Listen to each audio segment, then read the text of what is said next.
Hi everyone, Mike here with you guys once again, and this is my PlayStation 4 digital downloads. Much of these games are Plus games, and my membership is supposed to expire this month, so I don't know if I'll still have these games for for much longer.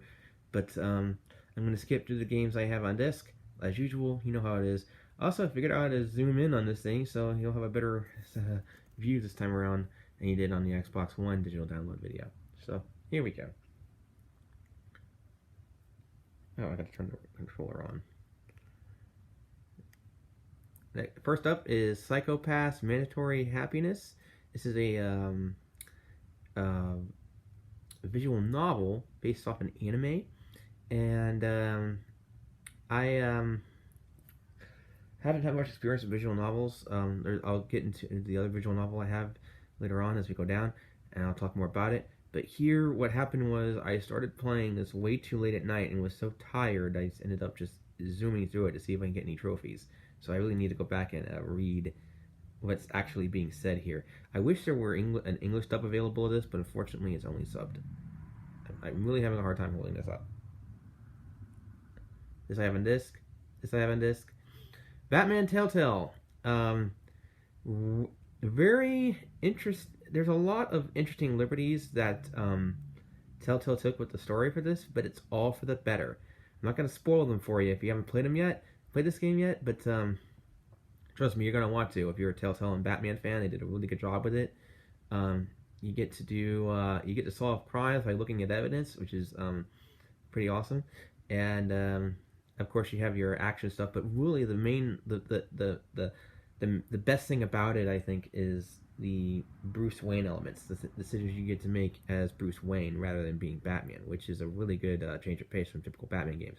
The problem I have with this particular game was, with my experience, was I had a error in episode 2, so I had to stop, which is a shame because I was hoping to get an easy platinum. Still no platinum. Next up is Deus Ex Mankind Divided. This game is much harder. The first game was hard. This one is even harder than the first game. Even the way they did the tutorials was kind of wonky. I didn't like the way the tutorials were set up this time around. They were trying to make it to where you can practice all you want without consequence, but I just felt confused by the way the tutorial was done. And also, the problem with stealth games for me is if you mess up, you pretty much have to start all over, even if you're not dead, because everybody's going to come after you, and it's going to be really difficult to take them all down. And stealth games are too hard for me anyway. As with the story for Deus Ex, disappointed that they decided to go the franchise route and not tell a complete story in one package, which is unfortunate because the premise of this is so interesting, and I felt like it was a missed opportunity. And as great as the story was for the first game, you'd think they would follow it up with another strong story, but they decided to franchise it, leave out so much, and basically make this like an introduction type thing, where they have a bunch of games that tell one story, but that just drags it on and on and on. It's for money-making reasons, and it hurts the narrative, and the narrative is the best part about Deus Ex. Darksiders 2 Definitive Edition. Not much to say about it. I played the tutorial and then gave up when I got stuck somewhere, so yeah. Far Cry Primal, this is probably the most unique game in the Far Cry series thus far because of the setting. It's a really interesting setting, very unique setting, and it adds something new to this franchise, which I think is pretty awesome. This is not my game, by the way. This is Alex's. I'll let you know which ones are his. I downloaded most of his games that I don't have in mine, in case I want to play through them or he wants to play through them out here. Watch Dogs 2, another game of Alex's. I just drive around and hack stuff. I didn't like it initially because I couldn't figure out how to hack to open up conversations, but you just open up a menu and then you find it. It gives you more options that way. The story is much better. Even though this one has a lighter tone than the first game, this does something that I wanted from the first game that I did not get, and that was focus on the themes. Let the themes of surveillance pervade the plot and really explore them. I really feel like this game did a better job of that rather than tell than the first game did, because the first game was essentially a origin story, vigilante origin story. That's what the first game was. But so the story is much better here, I think. This I have not played. Far Cry 4, I tried to play and failed the stealth section, so I quit. And this is also Alex's game, by the way. This is another one of Alex's games. I have not tried playing this one yet. Journey, I re-downloaded it. It actually runs much better on the Pro than it did on the PS4, so I was able to finish it. Definitely a must-own. Of course, you already knew that, because this is a game of the year contender back in 2012. This I have on disc. Soma. The interesting thing about Soma was I finally completed it, and the day I finally completed this game, they announced a safe mode for the other console.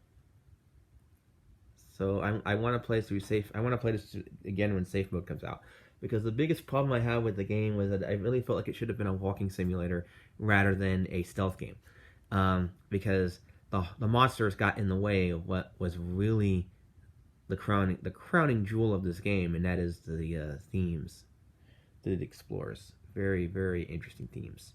Don't want to spoil it here. This I have on disc, or those games I have on disc, all three of them. Yeah, those two of them. Those are just Bioshock 1 and 2 having disc.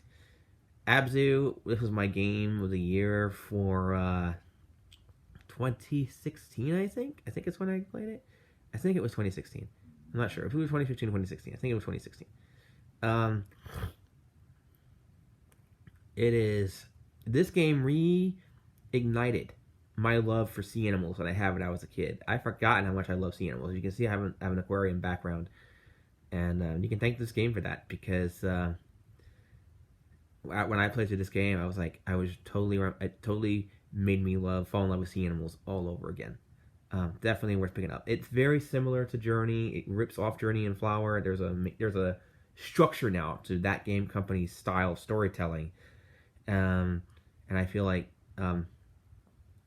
so the story was pretty predictable, but just the fact that there's so many animals in this game, and the fact that you can explore places that you don't think you can, and the amount of sea animals that you can see on a screen at the same time is just stunning. This is a small indie game, and it has such a huge scope to it. Must own, for sure.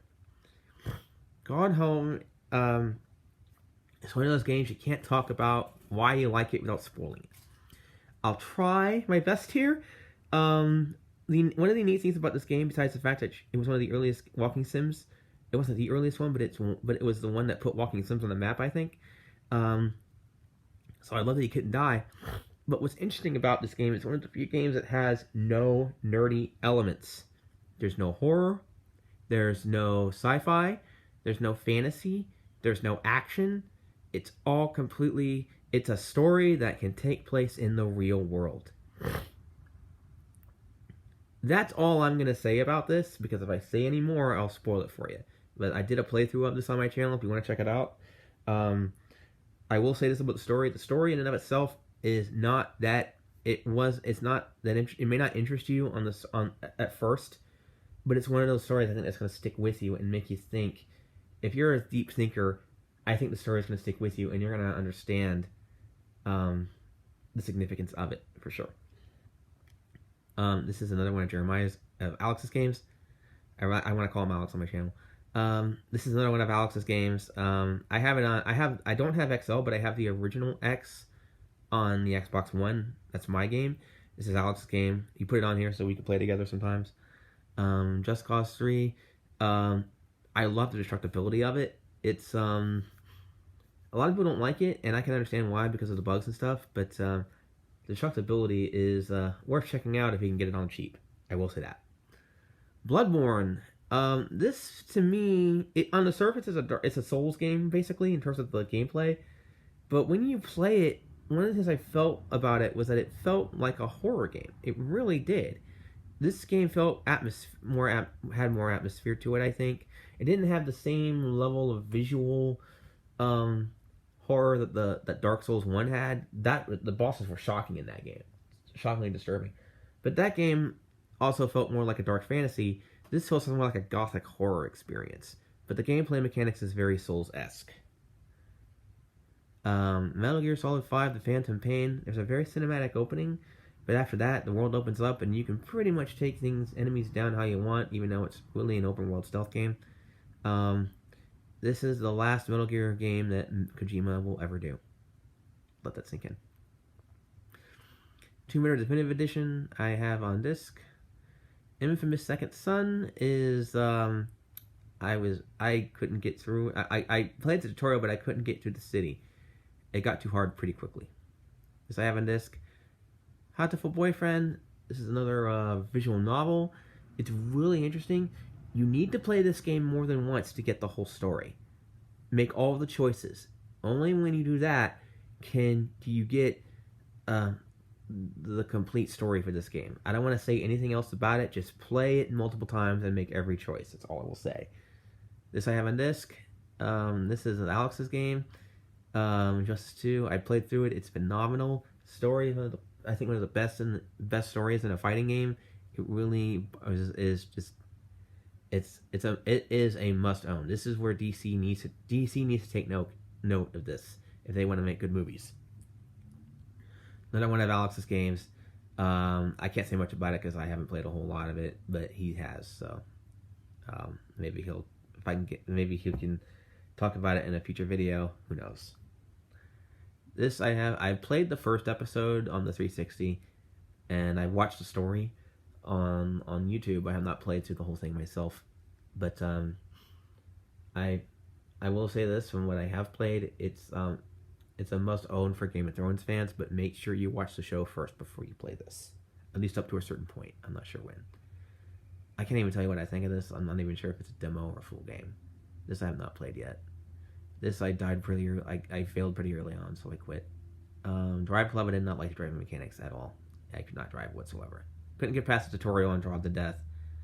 Transformers Habitation I was disappointed in. I didn't like it as much as War for Cybertron. First Light. Okay, VV Nation reference. Infamous First Light is a standalone expansion for Second Son. You don't need Second Son to play it, but I actually enjoy just running around and just using my powers to get around places. That's pretty entertaining. Transistor. I got into this when I played this a few years ago. I got into it more than I thought it would. I looked at it and didn't think it was that interesting, but when you play through it, it's much more intriguing. I will say that. This I have on disc. This is basically the prologue to Metal Gear Solid 5. Too hard for me. Fez, Phil Fish. What can I say? Zen Pinball 2. I like pinball games, so I like having it there. I like having a pinball game available. Unfinished Swan, very unique experience. It's a first-person puzzle game, and the opening level is really, really unique. This I have on disc. This I have on disc. This I have on disc. Killing Floor 2 is basically a solid-state first-person shooter. If you're a fan of tooth and nail hardcore and first-person shooters, this and the gameplay, I will say, feels like very Left 4 Dead. I'll say that, which is not a bad thing. This I have on disc. Resogun is one of the earliest games I played on the system. Really fun, really great twin stick shooter. It's colorful, it's beautiful, and this would be a huge hit in the arcades if arcades were still relevant today. This I have on disc. Paladins, really fun game similar to Overwatch. I like Overwatch better, but this is still pretty fun to play a few times. I played most of the first episode and it got too hard, so I stopped. But I watched a few episodes on YouTube. I liked it so far, but I need to play through this game before I can really give an opinion on it. This I have on disc. This I have on disc. This is Jeremiah. This is Alex's copy of Batman Telltale. Among the Sleep, really unique, a horror game, very light stealth, mostly exploration. You play as a toddler in a horror game, and there's an ending that makes the game even more disturbing. Amnesia is difficulty done right. They throw every difficulty they can at you, but it's all in the name of horror, and it really makes the game terrifying. Layers of Fear. It's cheesy, not very. The story isn't very good, but the visuals are phenomenal. It's one of the best design games, I'll say. Everybody's gone to the Rapture. Walking sim. This takes a long time to play, and the story I don't think is really that interesting. I think Dear Esther is better, but if you got some time to kill and you want to experience something for a few hours, it's worth checking out. The Park is a horror game in a theme park. I like that, and it's a horror game where you can't die. Interesting. The problem with that though is that it does diminish the horror on later playthroughs if you decide to play through it again. But when you play through it the first time, it does a good job of keeping you scared without threat of death. Rocket League is a fun game. It's a sports game and a car game together. It's soccer cars and also basketball cars and hockey cars. This is a Game of the Year contender for its time for a reason, and it's still being played today. Manhunt is a horror stealth game for the PS2. Very atmospheric, very dark and disturbing. It's a shame that Manhunt 2 got censored, and the only reason they got censored was because they put it on the Wii. I understand they were trying to be innovative with the motion controls at the time, but the Wii is for kids and families. It had no place, Rockstar had no place there at the time, because it killed this franchise. Manhunt 2 was brutally censored, and it killed the franchise to this day. If they had waited to put it out on Manhunt 2 on the PS3 with the Move, it might have been more accepted. PT, the legendary playable teaser for Silent Hills. This is, if you don't have this game, I really do feel bad for you.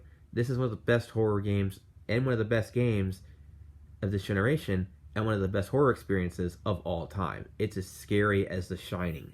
It's that good. Outlast is a stealth horror game, very brutal. If PT was atmospheric, Outlast is all about extremes, extreme violence, shock value type stuff. Really good.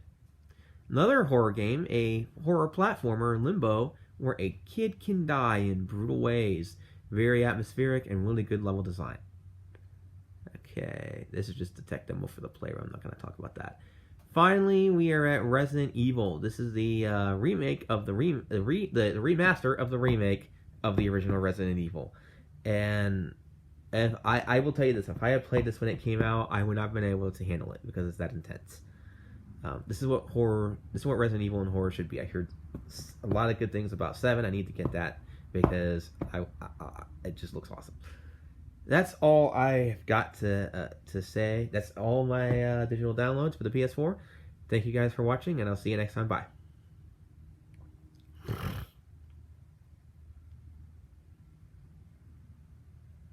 If I can turn this off. I'm hitting the button. Oh.